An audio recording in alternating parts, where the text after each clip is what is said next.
Who the hell are they going to get to teach us?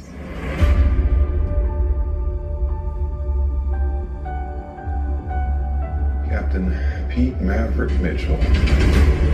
Let me be perfectly blunt. You were not my first choice. You were here at the request of Admiral Kazansky, a.k.a. Iceman. He seems to think that you have something left to offer the Navy. What that is, I can't imagine. With all due respect, sir, I'm not a teacher. I just want to manage expectations. What the hell? Good morning, aviators. This is your captain speaking.